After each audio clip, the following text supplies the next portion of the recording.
자, 여러분들 이번 이야기 시청자 뚜아뚜지님께서 이야기 들려주실 겁니다. 저번에 정말 소름 끼치는 이야기로 등장을 해주셨고요. 오늘도 아마 엄청난 이야기가 되지 않을까 생각을 해보게 됩니다. 여러분들 혹시 무속인, 무당분들이 기도를 하는 기도터 이런 것도 아마 아실 거예요. 그것에 관련된 이야기가 될 것 같습니다. 바로 출발을 해보도록 할게요. 여보세요? 안녕하세요. 네, 안녕하세요, 돌리님. 네. 뚜아뚜지님 오늘 해주실 이야기가 기도토 맞을까요? 아니요, 오늘은 기도토가 아니에요. 돌빈이한테 얘기 드린 것처럼 쉽게 얘기를 조금 드리기가 아직은 조금 곤란한 부분이 있고요. 예. 오늘은 해드릴 얘기는 돌빈님이 다녀오셨던 곳, 현장 했던 곳은 약간 어떻게 보면 두 번째 이야기가 될 수가 있거든요. 거기 공동묘지 그쪽이요? 네, 그쪽에 있었던 두 번째 이야기가 될 것 같아요. 바로 출발을 해보도록 할게요. 렛츠고!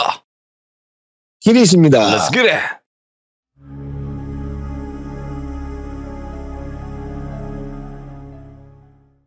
오늘은 제가 이제 저번에 해드렸던 얘기처럼 돌비님이 직접 왔던 곳에 이제 두 번째 이야기가 될 거예요. 네. 두 번째 이야기는 돌비님이 왔던 곳보다 좀 더 위쪽에 있었던 일인데, 제목으로 얘기하면 저승사자와의 조우라고 해야 되나? 이쪽 장례일을 관련했던 분이 겪으신 이야기거든요. 네. 이 이야기를 제가 이제 지금부터 다시 처음부터 해드릴게요. 그때는 연도로는 한 98년 그 정도 될 거예요. 그때는 다 아시다시피 이제 IMF 시기였고 하지만 요즘 같은 경우는 이제 사람이 돌아가시면 거의 화장을 많이 하세요. 근데 그 당시 때는 지역마다 좀 틀릴 수는 있는데 제가 있는 지역에서는 진짜 한 100분이 돌아가시면 다 100분이 매장할 정도 화장은 거의 안 하들 때라 거의 다 매장만 하는 거의 그 시기였는데, 일단은 사람이 고인분이 돌아가시면 장례식을 치르잖아요. 그러면 이게 그냥 치르는 게 아니라 보통은 이제 3일장, 4일장, 5일장 이런 개념이 있는데, 저희 지역 같은 경우는 이 장례를 치르면 꼭 택일이라는 걸 봐요. 이 택일이라는 게 뭐냐면 쉽게 말씀드리면 그냥 장례 스케줄표 같은 거예요. 우리가 이제 흔히 말하면 이름 지어주시고 결혼식 날짜를 좀 정해주시는 분들이 있으세요. 그분들이 그걸 봐주시거든요. 봐주는 거는 보통 고인의 사주와 자식들 사주와 그리고 마지막 미망인 배우자분 사주를 놓고 보면 그 스케줄이 나와요. 그러면 그거에 따라서 이게 3일장, 4일장, 5일장이 결정이 되거든요. 그 스케줄에는 하가는 몇 시에 해라, 발의는 몇 시에 해라, 이런 스케줄이 쫙 있는 거예요. 근데 그 중에서도 매장하시는 분들은 단체로 있는 공동묘지가 아니라 가족묘지나 이제 문중묘지가 있는 분들은 새벽 토신제라는 게 있어요. 이 새벽 토신제는 그 가족묘지를 지켜주는 토신에게 지내는 제사거든요. 요 토신제를 새벽 토신제라는 거에서 세 가지 원칙이 있거든요. 첫 번째는 이 제사는 꼭 새벽에만 지내야 돼요.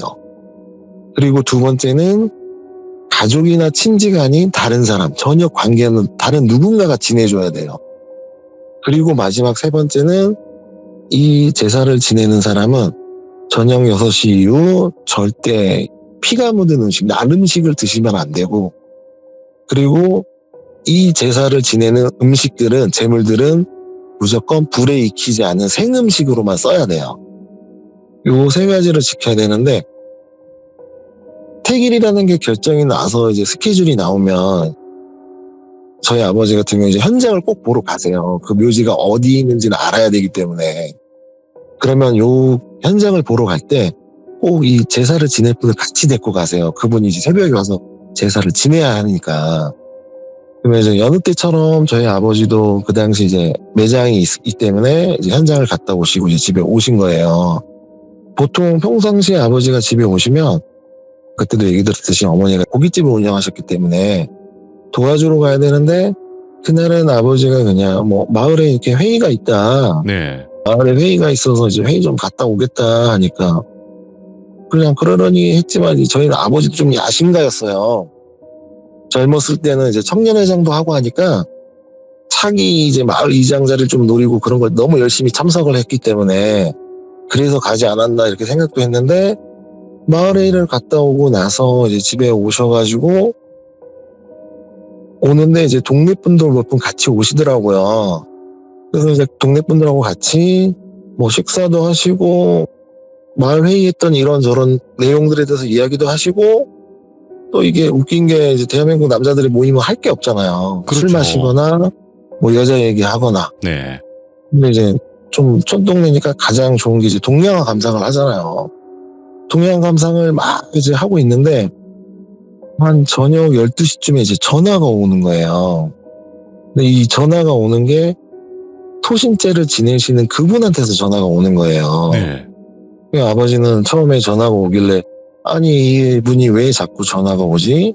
이때까지 나랑 한 30년 가까이 일을 하면서도 전화가 한 번도 온 적이 없는데 그 새벽 시간대 전화가 온 적이 없는데 왜 전화가 오지? 혹시 설마 길을 잊었나? 생각을 해봐도 제가 말씀드린 것처럼 저희가 현장을 보러 가면 혹시라도 길을 잃을까봐 나뭇가지를 꺾어놓던가 리본을 좀 이렇게 표시를 해놓는다고 했잖아요. 맞아요. 그러기 때문에 절대 길을 까먹지는 않을 텐데 왜 전화가 왔지 해서 이제 전화를 받는데 보통 우리가 친한 분들이 저장된 분들이 오면 여보세요 하고 안 하거든요. 보통 저 같은 경우도 그냥 왜요? 아니 왜? 무슨 일? 이렇게 얘기를 하거든요. 그래서 아버지도 그냥 왜요? 하고 전화를 받았어요. 받았는데 전화기에서 아무 소리가 안 나더래요. 그래서 좀 이상하다 싶어서 그냥 여보세요? 했는데도 아무 소리 없다가 툭 그냥 끊기더래요. 그래서 이제 아버지는 그때까지만 해도 이 사람이 전화를 잘못 눌렀구나. 새벽에 이제 토신제를 갔다가 그냥 전화 잘못 눌러서 전화 왔구나 하고 다시 이제 동양화를 막 열심히 감상하는데 한 20분 정도 지났을 때 또 전화가 오더래요. 그러니까 이거는 이분이 오다가 산짐승을 치웠나 아니면 어디 사고가 났나 조금 걱정 어린 마음으로 다시 전화를 받았어요. 전화를 받았는데 이제 처음에 아버지가 여보세요 했는데 대답이 없더래요. 그래서 아버지가 이제 조금 이거 뭔가 심각하면서 여보세요 하니까 이제 그분이 말소리가 들리는데 정말 떨리는 목소리로 이제 저희 아버지는 항상 똘비라고 얘기를 드릴 건데 정말 떨리는 목소리로 똘비야 이렇게 부르시더래요. 그리고 나서 또 한 번 똘비야 하더니 전화가 끊기더래요. 뭐야? 순간 이제 아버지는 이게 뭔 일이 났구나.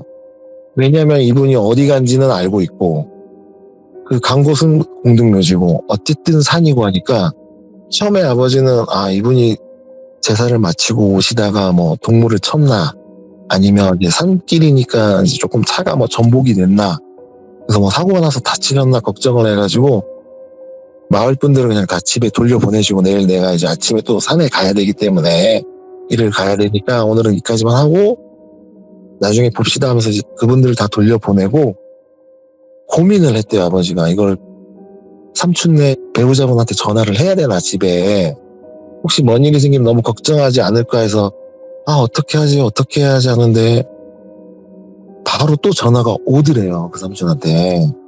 그래서 아버지가 네 여보세요 하니까 이 삼촌이 똑같이 정말 떨리는 목소리로 똘비야 빨리 와 하고 끊어지더래요. 그러니까 아버지가 이제 그 순간은 이게 뭔가 문제가 생겼구나. 그래서 이제 제 방으로 오신 거예요. 여기서도 재미난 게 아버지는 이제 제가 안 자는 거를 인지하고 있는지 그냥 들어오자마자 야 일어나봐 이렇게 하시는 거예요. 그러니까 저도 그냥 귀찮고 일어나기도 싫고 하니까 왜 이렇게 대답을 했죠. 그런데도 이제 아버지는 그냥 아무 소리 없이 야 일어나봐 지금 빨리 갈 데 있으니까 대충 입고 빨리 나와봐 이러는 거예요. 그러니까 내가 이 시간에 어디가 내일 일 간다면서 이렇게 얘기를 했죠. 네. 야 빨리 지금 급하니까 빨리 갈 데 있으니까 빨리 나와 하고 아버지는 나가시는 거예요. 저는 이제 뭔 상황인지 모르니까 투덜투덜 그냥 나갔죠. 나갔는데 아버지가 이제 보통 현장 다닐 때 타고 다니는 차가 있고 산에 일 갈 때 가는 차가 있어요. 보통 산에 일 갈 때는 이제 트럭을 타고 가시는데 그 차에 이제 시동을 거시는 거예요. 그래서 저 딴에는 그냥 이게 뭐 어디 간다면서 왜 포토를 타지? 그 생각만 하고 그냥 옆에 탔죠. 옆에 타고 가는데 이제 내가 궁금하니까 이 시간에 어디 가는데? 하고 이제 물어봤죠. 아버지는 대답은 안 하시고 자꾸 어딘가에 전화를 거세요. 예. 전화를 거시면서 안 받네. 그리고 또 조금 운전하시다가 또 전화를 거시고 또 이제 다시 안 받네. 계속 이것만 반복하시는 거예요. 그래서 저는 처음에는 속으로 그 생각을 했어요. 그냥 보통 우리가 산일을 가면 이제 뭐 잔디나 이런 걸 미리 실어놔야 되는데 아버지가 마을 레이드 하고 이제 동네 분들하고 동양화 감상하다가 까먹었구나, 잔디 씻는 걸. 그래서 이 새벽에 가는구나. 왜냐면 내일 아침에 현장 가서 이제 해야 되는데 미리 안 실어놓으면 이제 아침에 하면 좀 스케줄이 꼬일 수가 있으니까. 그래서 나를 시켜먹으려고 데리고 이 밤에 깨워서 가는구나. 그냥 그렇게 생각하고 좀 짜증나는 투로 그냥 유리창만 이렇게 쳐다보고 있었거든요. 근데 이게 아버지는 계속 똑같이 전화는 어딘가에는 거시고 있고 차는 계속 가는데 이게 산으로 가는 거예요, 차가. 원래 잔디나 그런 걸 실으러 가려면 다른 쪽으로 가야 되는데 자꾸 차가 산으로 가니까 이게 왜 아버지가 일로 가지? 이상해서 이제 제가 아버지를 쳐다보면서 조금 짜증나는 투로 물어봤어요. 네. 아니 도대체 어디 가길래 일로 가냐고. 아버지가 어디 가니까 그냥 일단 있어 하면서 다시 또 전화는 계속 거시는 거예요. 그러면서 안 받네. 자꾸 그것만 반복하시는 거예요. 그래서 저는 이제 우리 아버지가 왜 이러지? 이 새벽에 왜 갑자기 나를 데리고 산으로 가지? 근데 이제 길이 계속 산으로 가다 보니까 어디 가는지 알겠더라고요. 그냥 이 길로 가면 갈 곳은 한 군데밖에 없어요. 제가 말씀드린 공중묘지밖에 안 나오는 거예요. 여기는. 도대체 왜 이 밤에 여기를 가고, 저도 이제 순간 그 당시엔 조금 썸뜩하니까 아버지를 다시 쳐다보면서 여기를 왜 오는데? 하고 물어봤죠. 그러니까 아버지가 이제 다 왔으니까 좀만 있어봐 하면서 다시 또 전화를 계속 거시는 거예요. 그래서 왠지 조금 불안하기도 했지만 그래도 그냥 제가 봤을 때는 그냥 내 아버지인 것 같아요. 그냥 좀 이렇게 뭐 내가 홀렸나 이런 느낌이 아니고 그냥 우리 아버지가 자꾸 왜 이 밤에 여기까지 오지? 해서 한참 갔는데 이제 아버지가 차를 딱 세웠는데 전방에 차 한 대가 보이는 거예요.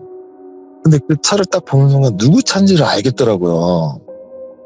왜냐면 그 죄를 지내는 삼촌 아버지하고 오랫동안 일을 해왔기 때문에 차는 제가 몰라볼 리는 없고, 그러니까 느낌이 오죠. 이 삼촌 새벽 여기 왔다가 뭔가에 홀렸구나 하는 느낌이 들더라고요. 그래서 그렇게 차를 쳐다보고 있는데 아버지가 갑자기 저를 보면서 이렇게 말씀하시는 거예요. 너 지금부터 내 말 잘 들어. 아빠가 내려서 저기 걸어가면 차에서 내리지 말고 아빠 운전석으로 옆으로 바로 갈아타서 너 이 차 운전할 수 있겠냐? 이렇게 물어보시는 거예요. 뭐 고등학교 때고 하지만 이제 저희가 농사도 짓고 산일을 하다 보면 삼촌들이 야 잔디 갖고 와봐라 뭐 차 이거 빼봐라 하면 깔짝깔짝 운전을 했었거든요. 이제 운전하는 것도 재밌으니까 배워서 이렇게 깔짝깔짝 운전을 하니까 제가 대답을 어떻게 했어요. 할 수 있을 것 같아 하니까 그럼 아빠 이제 내려서 갈 테니까 너 내리지 말고 아빠 옆으로 바로 앉히고 이쪽으로 이렇게 해서 차를 돌려서 저쪽 방향으로 보고 있으래요. 차를 좀 돌려놔라 이거예요. 그래서 그냥 저는 얼떨결에 알았어 하고 대답만 하니까 아버지가 내려서 그쪽으로 걸어가시는 거예요. 그래서 저는 아버지가 시키는 대로 차에 앉아서 정말 운전을 꾸역꾸역 해서 이제 차를 돌렸죠.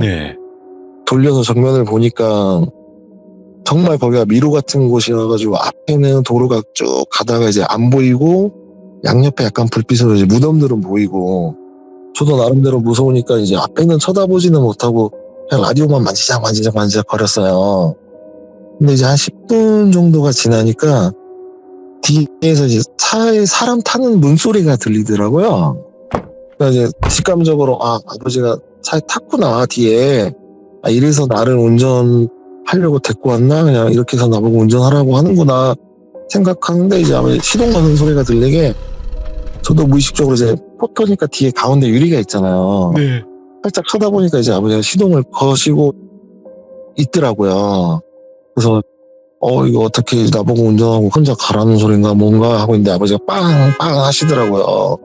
그래서 앞으로 나가라는 소리구나 해서 이제 천천히 나갔죠. 어느 이제 넓은 길에 오니까 이제 제가 이거 내려야 되나 하고 있는데 아버지가 먼저 내려서 저쪽으로 유리창 쪽으로 오시더라고요. 그래서 이제 제가 유리창을 살짝 내리니까 아버지가 아빠가 앞에 갈 테니까 천천히 뒤에 따라오라고 하는 거예요. 오, 무서워. 예. 그래서 알았다고만 하고 그냥 따라갔어요.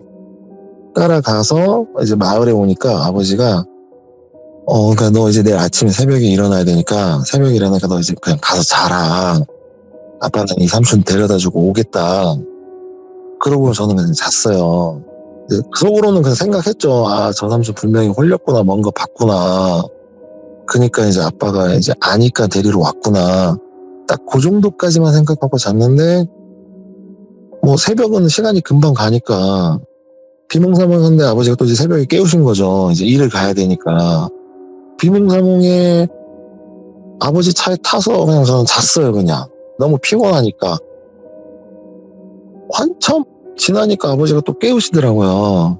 야, 다 왔으니까 일어나. 막 흔들면서 깨우길래, 벌써 나왔어? 이렇게 얘기를 하니까 눈을 딱 떴는데 제가 왔던 곳이에요, 어제 새벽에 아버지랑. 예. 내가 이거 꿈을 꿨나? 아니면 내가 헛것을 봤나? 분명히 나 어제 아빠랑 여기로 왔었는데 새벽에 왔던 곳인데 뭐지? 하고 그냥 얼떨결에 내려서 그냥 그날 일을 이제 하는데 평상시 같으면 아버지가 산일을 하면 이제 막 사람들하고 인부들하고도 막 얘기도 하고 뭐 상주분들하고도 얘기도 하고 이렇게 하는데 그날은 되게 과묵하게 일을 하시니까 좀 분위기가 다운된 거예요. 그렇지. 그리고 나서 이제 일을 마치고 집에 오고 아버지는 또 이제 그 삼촌네 집으로 가신 거예요. 네. 어제 이제 데리고 온 삼촌네 집으로 가시고 있는데 오후 정도 되니까 이제 구술을 하기 시작하는 거예요. 그 삼촌네 집 쪽에서. 역시나 홀렸구나. 홀렸으니까 구술하구나. 이러고 있는데 저희 집에 놀러 오시는 할머니 분이 있었어요. 저희가 할머니를 모시고 살았는데 좀 웃긴 게 저희 마을에는 무당이 두 분이 계셨어요. 한 분은 되게 뭐 흔히 말하는 신발 날리고 정말 바쁘시고 막 유명한 분이었고 근데 이에 다른 한 분은 점사 같은 것도 보지도 않고 굿도 안 하시는 분인데 이 할머니가 되게 무섭게 생겼어요. 왜냐면 키도 옛날 분이신데 저희 와이프가 한 지금 167 정도인데 키도 저희 와이프만큼 그 정도 키 정도 되시고 얼굴도 정말 가림하신 데다가 보통 할머니는 걸음걸이들이 있잖아요. 약간 살짝 꼬부랑한 느낌인데 이 무당 할머니는 꿋꿋하게 서서 걸어요. 허리를 바짝 세우고 그리고 뒷짐을 지고 걸어 다니세요. 정말 그냥 딱 얼굴을 보면 좀 오금저리게 생기셨어요. 이 무당 할머니가. 근데 이 할머니가 어느 날부터는 저희 집에 자꾸 놀러와서 이제 저희 할머니에게 형님 하면서 고구마도 삶아오고 뭐 옥수수도 삶아서 드시라고. 그래서 친해져서 자주 저희 집에 놀러 온 할머니인데 이 할머니가 이제 얘기를 해주시는 거예요. 저기 굿하는 거 아냐고. 굿하는 거 봤냐고 하니까 우리 할머니는 아들한테 얘기는 들었다고. 그 삼촌분 흘렸다고 그냥 대충은 들었다고 하니까 이제 그 무당 할머니가 얘기를 해주시는 거예요. 이 무당 할머니가 마을에서 갑자기 굿을 하니까 무슨 일이 생겼나 해서 무속인이지만 너무 궁금하니까 그냥 멀리서 처음에 지켜봤대요. 멀리서 지켜보는데 되게 쎄한 느낌이 들더래요, 이 할머니가. 그래서 뭔데 왜 자꾸 쎄한 느낌이 들지? 그리고 굿하는 할머니는 자기도 알고 있지만 꽤 나름 잘한다는 무당인데 왜 내가 쎄한 느낌을 들지? 하면서 더 가까이 가셨대요. 더 가까이 가셨는데 그래도 너무 쎄한 느낌이 들어서 이상하다 하고 있는데, 그리고 굿을 이렇게 쳐다보고 있는데 굿이 하는 게 조금 자기가 봤을 때는 좀 개판이라고 해야 되나? 이게 너무 이상하게 하니까 왜 저딴 식으로 굿을 하지 하면서 자기가 조금 화가 나더래요. 네. 자기도 한때는 무당이어서 자기도 한때는 굿을 하고 했지만 저런 식으로 마을 사람한테 돈 받아서 굿을 하나 하면서 좀 화가 나더래요. 그래서 이 할머니가 굿이 끝나고 밤에 그 할머니를 찾아갔대요. 그 할머니를 찾아가니까 이 할머니가 신당에 앉아있다가 할머니가 오시니까 들어오시라고 해서 이 무당 할머니가 앉으자마자 바로 얘기를 하시더래요. 그냥 하는 게 첫마디가 느꼈죠? 이렇게 물어보더래요. 그러니까 아무 대답은 안 하고 그냥 고개만 끄덕끄덕 하니까 못 느꼈을 리가 없는데 익숙한 기운이지 않으셨어요? 이렇게 물어보더래요. 그래서 이제 이 무당 할머니가 이제 자기가 왜 굿을 그렇게 했는지에 대해서 얘기를 해주는데, 이게 이제 다시 저하고 저희 아버지가 이 삼촌을 데리러 간 날로 간 거예요. 그날 밤에 아버지가 이 삼촌을 데리고 차에 태우고 뭔 일인지 아버지도 궁금하니까 이 삼촌을 한테 이제 얘기를 한 거야. 도대체 뭔 일이 있었냐고, 무슨 얘기를 해 그러냐고 이제 깨우니까 이 삼촌이 얘기를 해주시는데, 자기는 정상적으로 이제 밤에 11시 한 반쯤에 와서 제복을 입고 정상적으로 제를 드리려고 가죽묘지에 갔대요. 가서 제까지 완벽하게 지내고 가죽묘지를 나와서 차 있는 쪽 가려고 이제 호라시를 들고 딱 가려고 하는데 자기 차 앞에 시커먼 인형이 4명이 서 있더래요. 그래서 이게 뭐지 하면서 호라시를 비추고 있는 순간 다시 뭐지 하면서 쳐다보려고 하는데 자기 앞에 와서 딱 서 있더래요. 그래서 이게 어느 순간 자기 앞에 왔는지도 모를 정도로 와서 딱 서 있으면 깜짝 놀라가지고 약간 엉거주춤하면서 하면서 이제 벽 쪽으로 살짝 기대했대요. 근데 요게 저희도 이제 조금 그런 식으로 하면 놀라는 게, 저희도 이제 장례를 하면서 시신이 실제로 움직여요. 시신은 실제로 소리도 나요. 근데 이 삼촌이 너무 놀라서 오 하는데 그 시커먼 인형이 허리를 쭉 숙이면서 자기한테 얼굴을 내밀더래요. 이러면서 자기를 쳐다보면서 이놈은 아닌데 하면서 고개를 살랑살랑 흔들더래요. 그래서 이 삼촌이 뭔지를 알겠더래요. 그냥 이거는 저승사자구나. 그래서 너무 이제 겁나서 덜덜 떨고 있는데 그 저승사자 4명의 인형이 계속 고개를 흔들 주변을 두리번 거리면서 그 삼촌을 다시 쳐다보고 이놈은 아닌데 자꾸 이러시니까 이 삼촌이 너무 놀라니까 순간적으로 그 가죽묘로 다시 뛰어 들어갔대요. 요것도 약간의 우리도 장례식장에 미신처럼 하는 얘기가 있어요. 산이나 공동묘지 갔을 때 내가 너무 무서우면 가죽묘지 나가면 이렇게 비석처럼 세워놓는 것들 있잖아요. 비석이 아니라 이제 조형물처럼 뭐 호랑이상이나. 이 가죽묘지들은 거기 수호신 같은 개념이에요. 아니면 조상들 분들 중에 뭐 장군을 지냈던 분이나 뭐 관직에 있던 분, 그런 수호 형상으로 세워놓는 거거든요. 그래서 우리 장의사 같은 경우는 공동묘지 가서 너무 무서우면 그런 동상 있는 곳 가서 큰절 2번 하고 거기 있으라 그래요. 그러면 잡기들이 이제 접근을 못 한다는 속설 아닌 속설이 있어요. 그래서 이 삼촌도 자기가 이제 그렇게 제를 지냈고 하기 때문에 자기도 얼떨결에 가서 거기 엎드려서 절을 하고 벌벌 떨면서 아빠한테 전화를 건 거래요. 무서우니까 전화를 걸고 이제 밖을 쳐다보면 그 저승사자 인형 4명이 가죽묘지로는 들어오지는 못하고 주위에서 어슬렁 하면서 저놈은 아닌데 자꾸 계속 그것만 반복하시더래요. 그 사이에 아버지가 가서 이제 그 삼촌을 데리고 온 거예요.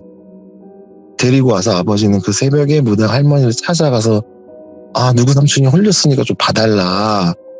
이제 무당 할머니 분도 저희 아버지가 무슨 일을 하는 줄 아니까, 또 그분이 어떤 일을 하는 줄은 아니까, 아, 뭔가 잡기한테 홀렸구나 생각하시고 그 삼촌 집을 갔는데, 그 무당 할머니가 갔을 때도 정말 센 기운이 느껴지더래요. 그래서 이제 그 삼촌 집에 들어가서 방까지 들어갔는데, 무당 할머니가 보기에는 이거는 홀린 것도 아니고 신인 것도 아니더래요. 예. 그래서 이게 너무 자기도 궁금하고, 이 존재가 뭔지도, 왜 여기 잡기 같은 이런 강한 존재가 있지 생각하고 구슬하게 되는데, 일단은 이 무당 할머니가 얘기해 준 게, 지역마다 우리가 사투리가 다 틀리잖아요. 네. 저희 지역도 이제 무속인들이 다 틀려요. 다른 지역마다 무속이 하는 행위도 틀린데, 제가 궁금해서 물어보니까 무속인이라고 해서 무조건 귀신을 보는 건 아니라고 하더라고요.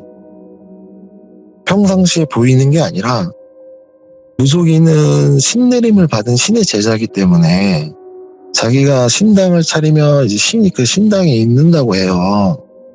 평상시에는 무속인도 똑같은 사람이라고 하더라고요, 그냥.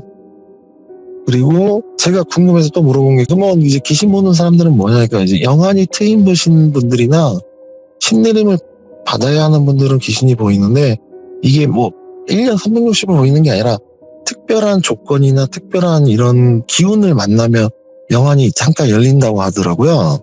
그래서 귀신을 보는 거라고 하더라고요. 내가 이제 무속인들은 귀신을 보고 왜 보는 거냐 하니까, 내가 만약에 귀신을 보고 싶으면 자기도 이제 제사를 지내던가 이렇게 해서 신의 힘을 빌려야 된다고 하더라고요. 그러니까 이제 신내림을 받는 순간 자기 신이 영안을 닫아준대요. 무조건 귀신을 보이게 하는 게 아니라 네. 닫아주고, 자기한테 기도를 하거나 이제 제를 지내서 신의 힘을 빌려야 귀신이 명확하게 보인다고 하더라고요. 그래서 그런 식으로 해야지만 귀신도 보이고, 자기가 얘가 쓰였구나 하고, 평상시 때는 귀신이 있는지 없는지 어떻게 하냐 물어보니까, 뭐 예를 들어서 똘비님 어깨에 귀신이 걸쳐있다 이렇게 들면, 자기가 신의 힘을 빌리기 전에는 그냥 이 사람이 귀신이 씌었구나, 그 영가가 되게 그 사람에서 같이 느껴진대요. 영가의 기운이 같이 느껴지고, 만약에 씌인 게 아니라 똘비님 주위에 귀신이 있다면, 이 주위에 되게 강력한 영가의 기운이 있다고나 느껴진대요. 그냥 네. 보이는 게 아니라 느껴진다고 하더라고요. 어쨌든 요거는 지역마다 틀리기 때문에 뭐 명확한 얘기는 아닐 수 있지만 그렇게 얘기를 하시더라고요. 그래서 이 할머니도 자기가 지금 보이지는 않으니까 이거는 구슬해서 자기가 봐야 되겠다. 도대체 어떤 영가길래 들어오지도 않고 쉬지도 않고 여기까지 쫓아왔나 해서 구슬 준비하고 시작을 하는데, 바로 구슬하니까 저승사자 4분이 밖에서 보이더래요. 그 삼촌네 집 주변에 서가지고 가만히 쳐다보면서 계속 고개만 흔들고 있더래요. 그래서 국 타는 과정에서 이 할머니가 안 되겠다 싶어서 이 삼촌을 데리러 왔나 생각하고, 국 과정에서도 좀 틀리지만 사자상이라는 걸 차린대요. 그 과정에 사자상이 뭐냐면 저승사자를 막는 그런 행위라고 하더라고요. 네, 사자상을 차려서 이제 그 사자상에 맞춰서 구슬하면 저승사자가 접근 못하게 막는데, 그렇게 해도 저승사자는 이제 이 사람을 데려갈 그런 개념처럼은 보이지 않더래요, 구슬하는 도중에도. 그래서 그냥 이 할머니는 이게 저 사람을 데리러 온 게 아니구나 확신을 하고, 그냥 대충 마을 사람들 넋두리 하듯이 그냥 그런 부분으로만 대충 하고 끝나셨다고 하더라고요. 근데 이 할머니가 마지막에 끝내는데, 그 굿이 끝날 때쯤 되니까 저승사자가 그러더래요. 그래, 그놈은 아니구나 하면서 돌아서더래요. 그러면서 마지막으로 너는 5년 뒤에 다시 보자 하면서 사라져버렸대요, 아예. 그리고 나서 이게 나중에 저희 아버지가 이제 이 무당 할머니분을 찾아가서 했던 얘기를 해주는데, 이 할머니가 저희 아버지한테 어떻게 된 일인지 물어봐서 이제 그 얘기를 들은 거잖아요. 그리고 구슬한 건데, 나중에 정말 우연의 일치로 그날 돌아가서 저희가 매장하시는 분하고 이 제사를 지내는 분의 이름이 똑같았던 분이에요. 이름이 똑같았고 나이도 똑같았대요. 아버지도 궁금해서 이제 저희는 장례 기록이 있잖아요.